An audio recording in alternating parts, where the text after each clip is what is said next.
है आप सभी का ऑनलाइन बोर्ड स्टडी चैनल में। तो दोस्तों मैं आप सभी को बता दूं कि अब की बार जो एग्ज़ाम होने वाला है सीटेट की ओर से सीटेट के मंत्रालय की ओर से खबर आई है कि अब जो एग्ज़ाम होगा साल में 2 बार होगा। तो साल में जब 2 बार होगा तो जुलाई में होने की संभावना आपका बनता है दोस्तों। ठीक है, तो आज मैं लेकर के आया हूँ आप लोगों का ऑनलाइन एग्ज़ाम पेपर 6 जनवरी 2022 का पेपर है। और मेरे यहाँ जो लोग एक बार क्लास करते हैं फिर दोबारा आप लोग खोजिएगा, क्योंकि भाई मेरा जो तरीका है कुछ अलग है। और मैं अपने क्लास का स्पेशल नाम दिया हूँ ऑपरेशन वाली क्लास। कौन सा क्लास दोस्तों? तो ऑपरेशन जो होता है ना, उसी प्रकार से मैं पेडागोजी का ऑपरेशन करना आप लोग को बता दूंगा। अगर आप एक बार देखते हैं और रेगुलर 7:30 में शाम में लाइव ज्वाइन करते हैं तो डिफिनिट रूप से आपका सीटेट एक बार में निकल जाएगा। क्योंकि भाई ऑपरेशन करना मैं आपको सिखाऊंगा। क्या चीज़ का? तो पेडागोजी का ऑपरेशन कैसे किया जाता है। और पर्यावरण पेडागोजी आपको पता है 76 नंबर क्वेश्चन से आता है। तो चलिए पहले शुरू करते हैं आज का क्लास। 6 जनवरी 2022 का पेपर। और यह मेरा नाम हुआ, ये मेरा चैनल का नाम है। अगर आप लोग मेरे चैनल पर नए हैं तो इस चैनल को सब्सक्राइब कर लीजिए। आगे तैयारियां आपकी काफ़ी बेटर मैं करा दूंगा और जो भी नौकरी वैकेंसियां हैं उसकी सूचना आपको मिलती रहेगी। चलिए फर्स्ट क्वेश्चन है मेरे दोस्तों कि मडगांव से नगर कोइल के बीच की दूरी लगभग 1134 किलोमीटर है। यदि इस दूरी को रेलगाड़ी 21 घंटा में तय करती है तो इन शहरों के रेलवे स्टेशन के बीच रेलगाड़ी की औसत चाल मीटर प्रति सेकेंड में बताएं। तो चाल बराबर होता है दूरी बटा समय। और दूरी मेरा दिया हुआ है कितना दिया हुआ है और समय दिया है 21 घंटा। तो भाई किलोमीटर प्रति घंटा में है, इसको मीटर प्रति सेकेंड में बदलने के लिए 5/18 से गुना करते हैं दोस्तों। और जैसे ही आप इसको गुना करिएगा आपका उत्तर जो है वह 15 मीटर प्रति सेकेंड आ जाएगा। आप इसका कैलकुलेशन कर लीजिएगा, कोई दिक्कत नहीं ना है। चलिए भैया आपका अगला प्रश्न है। और ये जो प्रश्न है दूरी दिशा का प्रश्न है। मेरे यहाँ डिस्प्ले छोटा के वजह से ये सारे प्रश्नों को मैं नहीं कराता हूँ। चलिए ये प्रश्न को मैं करेंगे अच्छे तरीक़ा से बताऊंगा कि निम्नलिखित में सिलौत के बारे में कौन सा सही है। और सिलौत एक ऐसा टॉपिक है जो प्रत्येक एग्ज़ाम में आता है। देखिए सिलौत लगभग 40 वर्ष तक जीते हैं और दिन में लगभग 17 घंटा वृक्ष के शाखाओं पर उल्टा लटक कर सोते हैं। भाई मैं आपको बताऊं सिलौत एक ऐसा जानवर है जिसको सबसे आलसी जानवर बोला गया है, क्योंकि ये 17 घंटा सोता है। ठीक है, और सप्ताह में एक बार शौच करने के लिए उतरता है। 40 वर्ष तक जीता है। तो बाकी जितने भी ऑप्शन दिए हुए हैं आपका सिलौत के बारे में गलत है। ठीक है, चलिए तो जिन लोगों ने ये किया उन सभी भाइयों का सही जा रहा है और आप लोग लगे रहे। और अभी तक दोस्तों मैं काफ़ी आज शांत हूँ, पूरे प्रेम से पढ़ाने वाला हूँ। लाइक कर दीजिए एक बार और अपने दोस्तों के पास शेयर करके बुला लीजिए।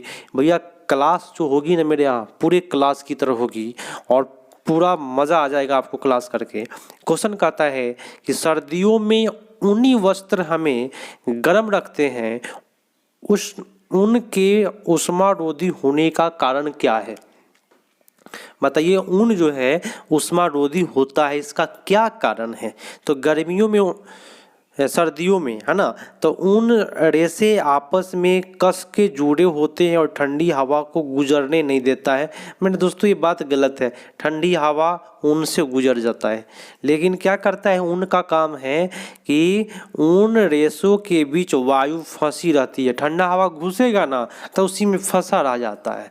अब फंसा रह जाएगा जिसके कारण वो क्या होगा, वह गर्म हो जाएगा धीरे धीरे और वह क्या हो जाएगा एवं वायु उष्मारोधी होता है। तो सबसे बेटर जो आपका उत्तर है वो बी पर जा रहा है। और जिन लोगों ने बी किया आप सही जा रहे हैं। आप कभी भी उत्तर दे रहे हैं ना तो नंबर दे करके उत्तर दिया करें कि हाँ 64 का जो उत्तर है वो बी है। और जिन लोगों ने बी किया सही किया। ऐसे नंबर दे के उत्तर देने से होता क्या है मैं आपको बताऊं कि भाई किसी किसी का नेटवर्क जो होता है ना स्लो होता है, लास्ट में बाद में आंसर आता है। तो भैया आप लोग को लगेगा क्या कि वो व्यक्ति गलत दे रहा है हम सही दे रहे हैं। तो आप लोग क्या करें, नंबर दे करके उत्तर दिया करें। अगला प्रश्न, सभी कोई मैं आपको बता रहा हूँ, जो लोग ऑफलाइन बाद में मेरा वीडियो देख रहे हैं वो कमेंट में सारे ऑप्शन करेंगे और बताएंगे कि भैया 30 में आपका कितना सही कर रहे हैं आप लोग, जरूर अपना परफॉर्मेंस बताइएगा। चलिए ये प्रश्न जो है ये भी बनाने वाला प्रश्न है, मैं आपको बता देता हूँ। इसमें क्या करना रहता है, 14.2 गुना 110 मीटर कर लेना है और नीचे की ओर आपको किलोमीटर में बदलना है इसको, तो 1000 से भाग कर लेना है। तो जैसे ही इसको भाग की क्रिया करिएगा आपका उत्तर 1.562 आ जाएगा, सी पर चला जाएगा। ठीक है, चलिए अगला है भाई 3 राज्यों का ऐसा समूह जिसके किनारे पर अरब सागर है, कौन सा है बताएं। अरब सागर के किनारे वाला राज्य को खोजना है और काफ़ी मज़ेदार मैं आपको बता रहा हूँ कि इस प्रकार से भारत का नक्शा होता है। तो अरब सागर जो होता है वह इधर होता है, तो अरब सागर में आता है केरला, कर्नाटका और महाराष्ट्र। 3, केरला, कर्नाटका और महाराष्ट्र। तो आपका जो ऑप्शन दिया हुआ है ए सबसे बेटर जो ऑप्शन है वो केरला, कर्नाटका, महाराष्ट्र होगा। क्लियर हुआ। चलिए जिन लोगों ने ये किया सही जा रहे हैं, आप लोग रेगुलर बने रहे। और देखिए अगला प्रश्न जो है वो काफ़ी लोगों एक बार में ही पकड़ लेते हैं, क्योंकि जब भी कहता है कि बांस की डंडी लेकर 2 लोग जोड़ी आमने सामने बैठता है और ढोल की ताल पर डंडियों को जमीन पर पीटता है, कहाँ के लोग बताएं कौन सा नाच में, तो चेराव नाच होता है मिजोरम में, जहाँ पे बांस के डंडी को जमीन पर पीटा जाता है 2 लोग सामने में बैठ करके। तो ये मिजोरम की नाच है। तो जिन लोगों ने सी किया सही जा रहे हैं आप लोग। अगला है कि संसार की 5वीं और भारत की पहली ऐसी महिला जिन्होंने माउंट एवरेस्ट की चोटी पर कदम रखा, नाम बताए। भारत की प्रथम महिला की बात करें तो आपका बछेंद्री पाल हो जाएगा, जो उत्तराखंड के गढ़वाल जिले की रहने वाली थी और नेहरू इंस्टीट्यूट ऑफ माउंटेनियरिंग में वह क्या की थी, ट्रेनिंग ली थी। पता है ना आप लोगों को। बाद में उसी इंस्टीट्यूट में बाद में उन्होंने क्या किया, पढ़ाने लगी। ठीक है, तो उत्तर आपका ए पर जा रहा है। नेक्स्ट प्रश्न है कि प्रसिद्ध भारतीय त्यौहार होली दीपावली के विषय में नीचे दिए गए कौन से सही कथन को चुनिए। भैया सही कथन को बताना है कि कौन सा सही कथन है। तो मैं आपको बताऊं क्या क्या चीज़ के बताना है, होली दीपावली के बारे में बताना है। तो पूर्णिमा को होता है कि अमावस्या को होता है, ये बात अनहरिया इजोरिया है ना, आप लोग कर लीजिएगा इसको। तो मैं बताऊं दीपावली जो होता है वह रात्रि में होता है, जिसमें घोर अंधेरा रहता है, उसको अमावस्या बोलते हैं। और होली जो है वह पूर्णिमा के दिन होता है। ठीक है, तो जिन लोगों ने यहाँ पे डी किया है सभी का सही जा रहा है। ठीक है, अभी तक पेडागोजी आया नहीं है। पेडागोजी का जो नंबरिंग होता है वह 76 नंबर से आपके एग्जाम में आता है। ठीक है, चलिए प्रश्न कहता है यहाँ पे कूट है और ध्यान से इसको कूटा जाएगा। ठीक है, कूट में क्या कहता है, रेगिस्तानी ओक के बारे में बताना है कि कौन सा बात रेगिस्तानी ओक के बारे में सही बोला जा रहा है, कौन सा गलत है। तो ऑप्शन बोलता क्या है कि यह वृक्ष लगभग किसी सामान्य कक्षा के कमरे की दीवार की ऊंचाई तक बढ़ता है। बात तो सही बोला, हमारा जो ओक है वह हमारे कमरे के लंबाई के बराबर होता है। ये अबू धाबी में पाया जाता है। मेरे दोस्तों ये सबसे गलत बात है, रेगिस्तानी ओक जो है वह ऑस्ट्रेलिया में मिलता है। तो ये बात गलत हुआ। इस वृक्ष में तन्ने में जल एकत्र होते हैं और स्थानीय लोग जब इसकी आवश्यकता होती है तो पाइप डाल करके पानी निकाल लेते हैं, है ना, पीने के लिए पानी। तो ये आपका ये भी सही है। इस वृक्ष की जड़ें वृक्ष की ऊंचाई की लगभग 30 गुनी गहराई तक नीचे जमीन में भीतर जाती है और जब तक उसको जल न मिल जाए। तो ये भी बात सही बोला। इस वृक्ष की बहुत सी शाखाएं होती है, ये बात गलत है। और घना पत्ता होता है, ये भी बात गलत है। ठीक है, तो ए, सी और डी केवल सही जा रहा है और ए, सी और डी जो ऑप्शन है ए नंबर में है।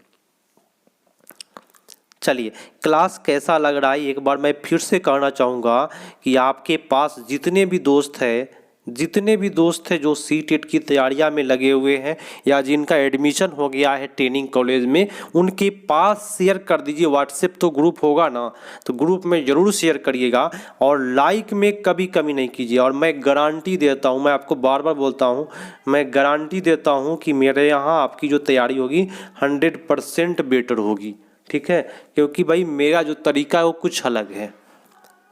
चलिए, प्रश्न है क्या, हमारे देश में ऐसे गांव हैं जहां के ग्रामवासी अत्यधिक वर्षा होने के कारण आप अपने घरों को बांस के खंभों पर जमीन से 10 से 12 फुट या उसको मीटर में क्या बोलते हैं भैया, 3 से 3.5 मीटर ऊंचाई पर बनाते हैं और इन घरों के अंदर से लकड़ी का ही बनाया जाता है। तो ये गांव कहाँ होना चाहिए, बताइए आप लोग, कहाँ होना चाहिए गांव? चलिए, असम की बात करता है जहाँ सबसे अधिक बारिश होती है। चलिए, बहुत अच्छी बात है। नेक्स्ट है कि नीचे दिए गए हमारे देश के, जो लोग ऑफलाइन देख रहे हैं सभी को मैं कह रहा हूँ, जो लोग बाद में मेरा वीडियो देख रहे हैं, लाइव में 7:30 शाम को नहीं देख पाते हैं, जो लोग बाद में मेरा वीडियो देखते हैं, उन सभी को मैं कहना चाहूँगा कि सुन लीजिए, आप लोग कमेंट करके बताइएगा कि आपका 30 में कितना सही हुआ। एक और बात मैं बताऊं कि आप लोगों ने मेरे पोस्टर में देखा कि काफ़ी लोगों का फ़ोटो लगा हुआ है। मैं बैठा हूं यहाँ पे, तो मैं आपको बता दूं मेरे यहाँ ऑफलाइन बैच भी चलता है और पिछला साल ऑफलाइन बैच में 19 स्टूडेंट में 17 स्टूडेंट ने सफलता पाई है। 19 में 17 लोग सफल हुए हैं मेरे यहाँ से। और अब की बार भी मैं बैच शुरू कर दिया हूँ ऑफलाइन का, और आप लोग फोटो में देख भी लिए होइएगा, है ना। तो काफ़ी बेटर तरीका से पढ़ाया यहाँ पे जाता है, ट्रिक और समझ के साथ। दोस्तों, ऑफलाइन है तो बहुत अच्छी बात है। अगर जिन लोग हमसे दूर से जुड़े हुए हैं, उन लोगों के लिए मैं ऑनलाइन व्यवस्था किया हूँ और पिछले बार काफ़ी बेटर रिजल्ट आया है ऑनलाइन के माध्यम से भी। आप लोग कमेंट में जाकर के चेक कर सकते हैं। हाँ, चलिए आइए क्वेश्चन पर आ जाइए। नीचे दिए गए हमारे देश के किस राज्य या केंद्र शासित प्रदेश के अधिकांश सामान्य लोगों को नारियल डली हुई किसी भी करी के साथ उबला हुआ टेपियोका खाना सबसे अच्छा लगता है? कभी भी टेपियोका की बात करें मेरे दोस्तों, कभी भी करे टेपियोका, केरल, आंख बंद करके मारना है। कहाँ गया? हाँ, केरला पर चला जाना है। जिन लोगों ने भैया केरला किया सही जा रहे हैं, बहुत अच्छी बात है, जुड़े रहे। ऑफलाइन ऑनलाइन मेरे यहाँ दोनों व्यवस्था है। ठीक है, तो कहिएगा सर ऑफलाइन कहाँ व्यवस्था है? तो ये ऑफलाइन जो व्यवस्था है वह साहेबगंज के इलाके में है। ठीक है, आप लोग मुलाकात कर सकते हैं अगर मेरे नज़दीकी जगह से है तो। चलिए, क्वेश्चन कहता है कि बिहार राज्य के लोगों के लिए मधुमक्खी पालन की जो प्रक्रिया शुरू करने का सबसे बेटर समय बताइए। आप लोग यदि मधुमक्खी पालन करना शुरू करना चाहते हैं तो सबसे बेटर समय कौन सा होगा? तो अक्टूबर से दिसंबर। जिन लोगों ने किया सही जा रहे हैं, बहुत अच्छी बात है, ए इज द राइट आंसर। अगला प्रश्न है, प्रश्न अभी तक पेडागोजी आया नहीं है। प्रश्न कहता है कि मानव पोषण के संदर्भ के स्वांगीकरण का अर्थ क्या है? स्वांगीकरण का क्या अर्थ है भैया? तो मैं आपको बता दूं कि पचे हुए भोजन का क्षुद्रांश भीति में अवशोषित होना और रुधिर वाहिकाओं में प्रवेश करना। मैं डायरेक्ट आंसर पर चलूंगा क्योंकि ये पेडागोजी नहीं है। आप लोग जो भी ऑप्शन मार लिए हैं मैं आपको बताता हूँ क्या होगा।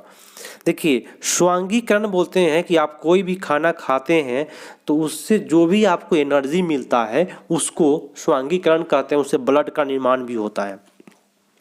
तो स्वांगीकरण में होगा क्या? पचा हुआ पदार्थ हमारे शरीर में जटिल पदार्थ को बनने में उपयोग होता है। ये बात कभी पूछेगा स्वांगीकरण तो यहाँ पे जरूर आएगा जटिल पदार्थ बनने में उपयोग होना, ये रहेगा। बात समझे ना? तो ये आपका उत्तर सी हो जाएगा।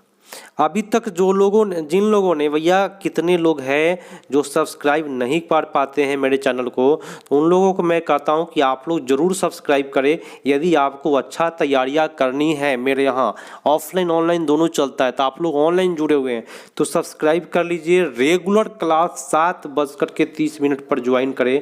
कभी भी प्रॉब्लम नहीं आने दूंगा आपके जीवन में। कभी भी नहीं आने दूंगा पेडागोजी को लेकर के। और जितने भी एग्ज़ाम हुए हैं सारे एग्ज़ाम का पेडागोजी का मैं यहाँ पे ऑपरेशन कर दूंगा, ये मैं गारंटी देता हूँ। और आपकी तैयारी भी मैं काफ़ी बेटर करा दूंगा। तो ऑपरेशन वाली क्लास चल रहा है। चलिए भैया अगला प्रश्न है। कहता है कि उस खेत की मृदा के विषय में विचार कीजिए जिसमें कोई किसान रासायनिक उर्वरकों और कीटनाशियों का अधिकाधिक उपयोग करके अपने खेत की बार बार धान की फसल उगा रहा है। तो आपके विचार से इसके इस व्यवहार से उसके खेत की मृदा क्या होगी। अगर मान लीजिए आपके पास कोई खेत है, सुनिए, आप बार बार कोई धान की फसल उगा रहे हैं, बार बार क्या कर रहे हैं भैया, धान की फसल उगा रहे हैं, तो आपका जो खेत है वह बंजर हो जाएगा। तो कहीं भी लिखा हुआ है बंजर हो जाएगी, लिखा है ना, तो D is the right answer. जिन लोगों ने डी किया सही जा रहा है। अब आ जाइए भैया, पेडागोजी का ऑपरेशन करने हम जा रहे हैं, आप लोग तैयार रहिए। और जिस प्रकार से मैं ऑपरेशन करूंगा वैसे ही आप करके आइएगा। सीटेट में सफलता आपको हाथ लगेगी, कोई नहीं रोक सकता है आपको सफल होने से, आप यदि मन में ठान लिए तो। ठीक है, शेयर जरूर करना है भैया, मेरा आशीर्वाद हमेशा रहेगा, मेरा सपोर्ट, आशीर्वाद, हेल्प पूरा मज़ेदार तरीका से मैं आपको हेल्प करूंगा जिससे आप सफल होंगे। तो बस शेयर बनता है दोस्तों, शेयर कर दे अपने दोस्तों के पास।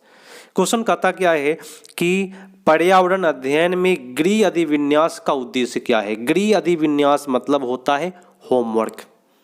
बात समझ में आया। तो होमवर्क का क्या उद्देश्य है, तो मेरी बात ध्यान से समझे और जीवन में आप कभी भी मेरे यहाँ पेडागोजी करने के बाद गलती नहीं करेंगे। गृह अधिविन्यास मतलब क्या, होमवर्क। होमवर्क वाला प्रश्न में हमेशा विस्तार आंसर में रहता है। होमवर्क का ऑप्शन क्या रहेगा, उसमें विस्तार जरूर रहेगा। होमवर्क के ऑप्शन में क्या रहेगा, हमेशा विस्तार रहेगा।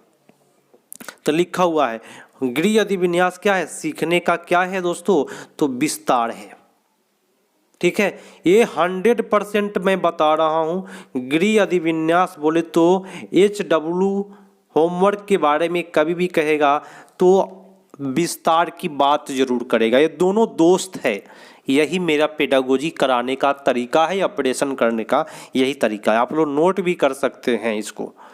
ठीक है, कैसे नोट करिएगा, तो लिखिएगा गृह अधिविन्यास होमवर्क, आंसर क्या लिखिएगा, विस्तार, बस हो गया, इससे आपका कल्याण हो जाएगा। प्रश्न कहता है कि शीला ने कक्षा, ये भाई कौन सा कक्षा हो गया भाई, 111 हो गया, वन मानिए इसको, तीसरा में मानिए, तीसरा के विद्यार्थियों को पढ़ाने के लिए उप प्रकरण पशु लिया। ठीक है, तो निम्न में से कौन सा प्रकरण उसके अधिगम विस्तार के लिए लाभदायक होगा। मान लीजिए आप टीचर बनने जा रहे हैं और आपने क्लास में क्या पढ़ाने जा रहे हैं, तो पशु पढ़ाना चाहते हैं। तो भैया पशु पढ़ाने के लिए सबसे बेटर ऑप्शन बताइए क्या होगा इसमें, बताएं। देखिए, अगर आप टीचर हैं और अपने बच्चों को पशु पढ़ाना चाहते हैं तो सबसे बेटर है कि उसको चिड़ियाघर घुमाइए। चिड़ियाघर को बोलते हैं उद्यान, प्राणी उद्यान बोलते हैं ना दोस्तों, प्राणी उद्यान या जानवरों को दिखाना। अगर आप दिखाएंगे तो पशु चैप्टर जब भी आप पढ़ाएंगे बच्चा बेटर तरीका से सीखेगा।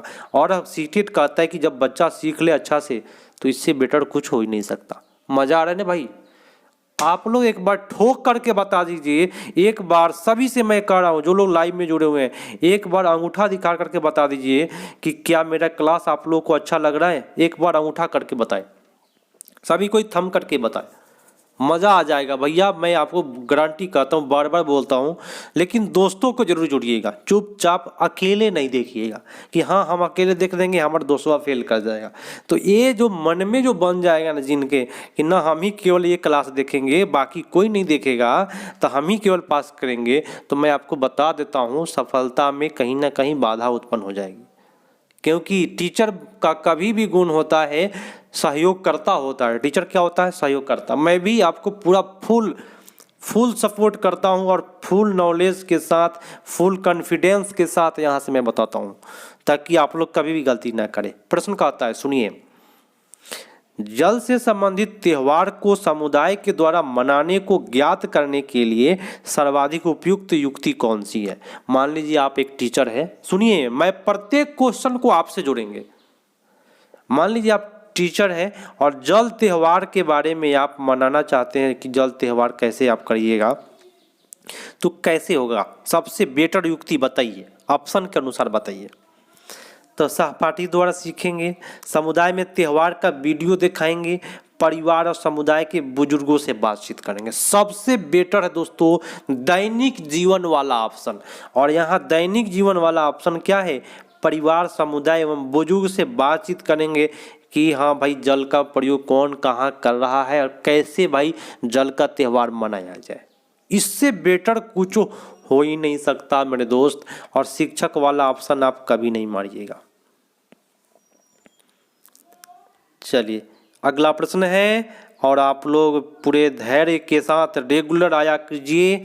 जो लोग रेगुलर है मैं देखता हूँ भाई मज़ा आ जाता है। एक उदय कुमार नाम का एक लड़का जो 12th क्लास में अभी बहुत दिनों से मेरा वीडियो देख रहे हैं वो, और काफ़ी लोग हैं, मैं सभी का नाम तो ले नहीं पाता हूँ, मैं क्लास करानी रहती है, लेकिन एक दिन ज़रूर मैं आप लोगों से बातें करूंगा सभी से। चलिए प्रश्न कहता क्या है, और अगर आप सुन लीजिए एक और चीज़, अगर आप हमसे जुड़ना चाहते हैं तो 95 070 95 969 नंबर से आप जुड़ सकते हैं। कोई भी प्रॉब्लम है पूछ सकते हैं, जो भी जानकारी लेनी है इस नंबर से आप पूछ सकते हैं।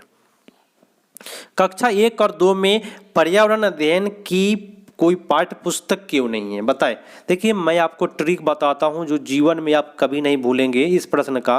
पहला और दूसरा क्लास में, मान लीजिए आप टीचर हैं तो पहला दूसरा क्लास में पर्यावरण का बुक नहीं होता है, यही क्वेश्चन पूछ रहा है। तो पुस्तक क्यों नहीं है बताएं, क्वेश्चन तो यही ना पूछ रहा है, क्यों नहीं है। तो मैं बता दूं कि पहला और दूसरा क्लास में पर्यावरण की जो पढ़ाई होती है उसका एक ही ट्रिक है, भाषा और गणित। कहीं भी रहेगा ऑप्शन में मार देंगे, इसका यही ट्रिक है। पहला दूसरा में ईवीएस की जो पढ़ाई होती है भाषा एवं गणित के माध्यम से होती है, बस इसका यही ट्रिक है। तो कहीं भी है आपको दिखाई दे रहा है तो मारे आप लोग, कहाँ दिया हुआ है देख लीजिए ऑप्शन में। एक सेकेंड दोस्तों आप लोग कमेंट करके बताएं, इसलिए मैं आप लोगों का कमेंट का इंतजार कर रहा हूँ। पर्यावरण अध्ययन से संबंधित संकल्पनाएं कौशल भाषा एवं गणित के द्वारा सिखाए जाते हैं। चलिए बहुत अच्छी बात है जिन लोगों ने डी किया। अगला है कि निम्नलिखित में कौन सी सामाजिक संस्कृति वातावरण का उदाहरण है, बताएं। समाज संस्कृति वातावरण कहाँ पे रहता है, जंगल में रहता है, जंगल में, जल में रहता है, जंगल में रहता है, स्मारक में कि समुदाय में। समुदाय में न होता है भाई सामाजिक के संस्कृति वातावरण, तो समुदाय मारेंगे। चलिए जिन लोगों ने डी किया सही जा रहे भैया, मज़ा आ जाएगा। अब की बार जुलाई वाले सीटेट एग्जाम को पूरा फाड़ करके 100+ कर देना है, ठीक है, एकदम गर्दा उड़ा करके आना है और नाम करना है। आप अपना बेरोजगारी दूर करिए, सीटेट निकालिए, मैं फुल सपोर्ट करूंगा आपको। चलिए पर्यावरण अध्ययन की संकल्पना को प्राथमिक स्तर पर प्रस्तुत करने का उपागम ऐसा है कि विद्यार्थियों को भोजन आश्रय आदि के विषय में ज्ञात करने के लिए। अब तो प्रश्न क्या है सुनिएगा फिर से, थोड़ा सा बीच में मैं फिर से बताता हूँ, थोड़ा सा मिस्टेक हो गया, कॉल आ गया था। कहता है कि अब पर्यावरण अध्ययन की संकल्पना को प्राथमिक स्तर पर प्रस्तुत करने का उपागम ऐसा है कि विद्यार्थियों को भोजन आश्रय इत्यादि के विषय में ज्ञात करने के लिए अपने परिवार और सदस्यों से परामर्श लेना पड़ता है। इसका कारण क्या है बताएं भाई। जब भी आपको भोजन पढ़ाना है तो परिवार से आपको क्या लेना पड़ता है, परामर्श लेना पड़ता है। तो विद्यार्थी अपने परिवार के समुदाय के सदस्यों को निकट है, निकट वाली बात गलत हो गया। परिवार के समुदाय भोजन आश्रय संबंधित अधिक जानकारी रखते हैं, भाई अधिक वाली बात भी गलत होता है।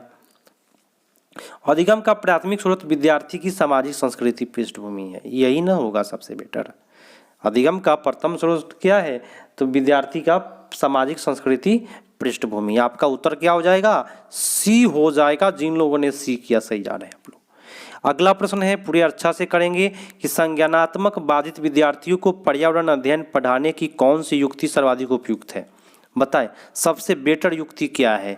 तो कक्षा में मिश्रित सहपाठी समूह बनाना, पढ़ने के लिए सरल पाठक का अधिक वाली बात गलत होता है।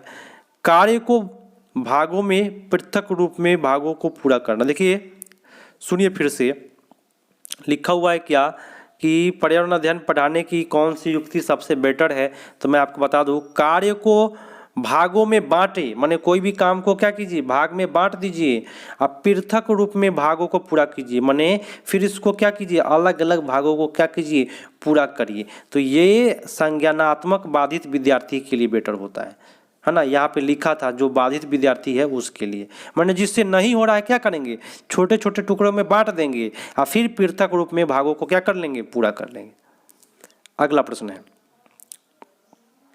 कहता है क्या कि पाठ योजना में ईवीएस की विषय वस्तु विश्लेषण हेतु निम्नलिखित में कौन सा आवश्यक चरण है। बताएं आवश्यक चरण कौन सा है। तो सामग्री के उद्देश्य का गठन करना, ये तो बहुत अच्छी बात है, लेकिन आगे भी देख लीजिए। एक सेकंड दोस्तों, एक सेकंड। सामग्री सीखे संसाधनों का पहचान करना, अनुदेशीय उद्देश्यों का आकलन की परियोजना बनाना, संकल्पना मानचित्र सबसे बेटर होता है। मैं आपको ट्रिक बता देता हूं कि ईवीएस वाला क्वेश्चन में देखिए, अगर आप एक टीचर है और ईवीएस पढ़ाने जा रहे हैं तो ईवीएस बोले तो पर्यावरण के लिए सबसे ज़्यादा मानचित्र वाला बहुत ज़रूरी पड़ता है पर्यावरण पढ़ाने के लिए, कि भाई कौन सा राज्य कहाँ है, क्या है, नक्शा सब देखना पड़ेगा। तो मानचित्र से बच्चों को पढ़ाना सबसे बेटर माना जाता है।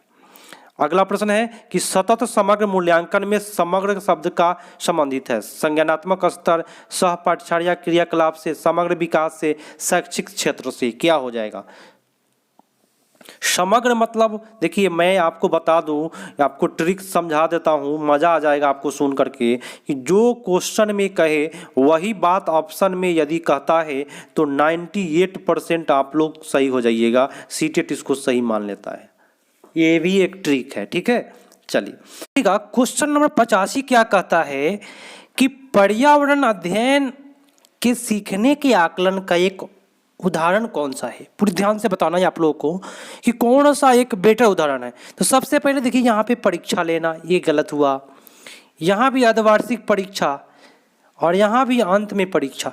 मैंने दोस्तों परीक्षा वाली बात कभी भी करेगा वो गलत जाता है, इसको ध्यान में रखिएगा। तो आपका उत्तर क्या होगा। अभी मैंने बोला कि पर्यावरण के लिए ईवीएस के लिए सबसे बेटर क्या होता है, मानचित्र से पढ़ाना। देखिएगा आप लोग, कोई भी पर्यावरण का अगर टीचर है ना, अगर वो पढ़ाएगा तो बिना मानचित्र का पर्यावरण पढ़ाना अधूरा है, क्योंकि अलग अलग राज्यों के बारे में मानचित्र में ही वर्णन होता है और बच्चा को क्या करे, खोजने के लिए कर रहे हैं। तो बच्चा अन्वेषण करेगा, खोजेगा, बताएगा, तो उसको क्या होगा, कल्पना शक्ति का विकास होगा। तो सबसे बेटर आपका उत्तर ये हो गया।